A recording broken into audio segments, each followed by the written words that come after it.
তা যদি হয় নিজের শরীরের ক্ষেত্রে, তাহলে সেটি আসলে আরও বেশি গুরুত্বপূর্ণ। নারীরা সবসময় তাদের শরীরের ক্ষেত্রে যত্নশীল হয়ে থাকেন, তবে কিছু কিছু বা অনেকেই আছেন যারা এই যত্ন নিতে গিয়ে তাদের বিশেষ অঙ্গের প্রতি বেশি যত্নশীল হয়ে পড়েন এবং যার ফলে কিন্তু হিতে বিপরীত হতে পারে। কিভাবে? কথা বলছি নারীর বিশেষ অঙ্গ, নারীর প্রজননতন্ত্রের অঙ্গগুলো নিয়ে। নারীর প্রজননতন্ত্রের যে অঙ্গগুলো রয়েছে তার মধ্যে কিছু অংশ ত্বকের ভিতরে অবস্থিত এবং কিছু অংশ কিন্তু ত্বকের বাহিরে অবস্থিত। অর্থাৎ কিছু অংশ বাহির থেকে কিন্তু ত্বকের মধ্যে ধরা যায় বা ছোঁয়া যায় এবং কিছু অংশ কিন্তু শরীরের ভিতরে রয়ে যায়। যোনি বা ভ্যাজাইনা, যোনিপথ মূলত এটা একটা ইন্টারনাল পার্ট, নারীর প্রজননতন্ত্রের একটি ইন্টারনাল পার্ট বা ইন্টারনাল ক্যানেলের মতো। এটা একটা রাস্তা যেটা কিনা ভিতরে অবস্থিত। ভ্যাজাইনা মূলত সেলফ ক্লিনিং একটা অর্গান, অর্থাৎ ভ্যাজাইনা বা যোনিপথ মূলত নিজেই নিজের যে অঙ্গটি রয়েছে সেটিকে কিন্তু পরিষ্কার করে রাখে। এটার জন্য কিন্তু আলাদা কোনো আমরা বলে থাকি যে আলাদা কোনো প্রসাধনীর প্রয়োজন হয় না।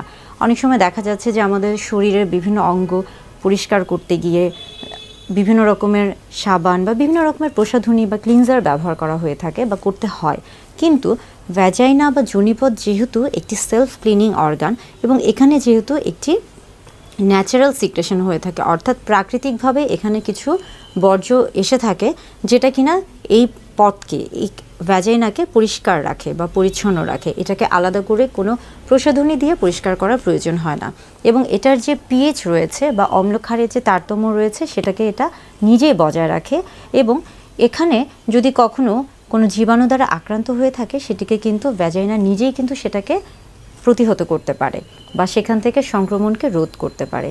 তবে যদি কেউ অতি উৎসাহী হয়ে বা অনাকাঙ্ক্ষিতভাবে যদি কেউ অতিরিক্ত পরিষ্কার পরিচ্ছন্ন করতে চায়, বিশেষ করে ভ্যাজাইনা বা যোনিপথের ক্ষেত্রে, সেই ক্ষেত্রে কিন্তু হিত বিপরীত হতে পারে। সেই ক্ষেত্রে দেখা যায় যে অনেক সময় পিএইচের যে তারতম্য রয়েছে অর্থাৎ অম্লক্ষারের, সেখানে কিন্তু একটা তারতম্য দেখা দেয় এবং সেখানে পরবর্তীতে কিন্তু বিভিন্ন ধরনের জীবাণুর সংক্রমণ হতে পারে।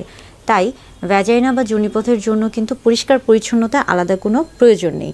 তবে হ্যাঁ, বাহিরের ত্বকে যে অংশটি রয়েছে বিশেষ অঙ্গের, সেটি হচ্ছে ভালভা।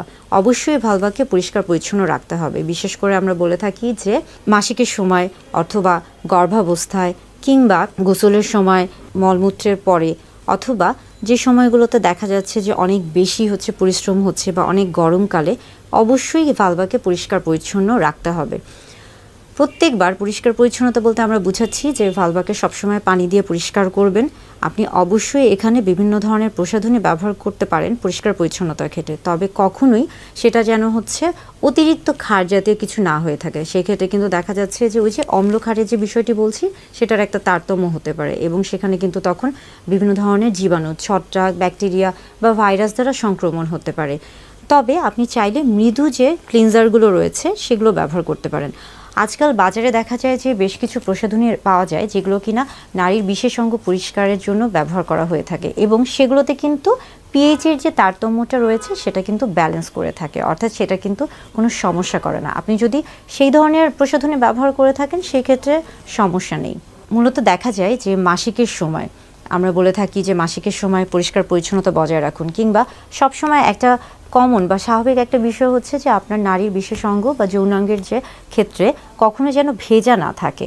সবসময় পরিষ্কার পরিচ্ছন্নতার ক্ষেত্রে আমরা বলে থাকি যে আপনি পানি দিয়ে এটি পরিষ্কার করতে পারবেন কিংবা মৃদু যে কোনো প্রসাধনী দিয়ে এটি পরিষ্কার করতে পারবেন এবং সবসময় কিন্তু সেই জায়গাটিকে শুকনো রাখার চেষ্টা করবেন, কখনোই ভেজা রাখবেন না। ভেজা থাকলে কিন্তু সেখানে বিশেষ করে ছত্রাক জাতীয় জীবাণুর সংক্রমণ বেড়ে যায়।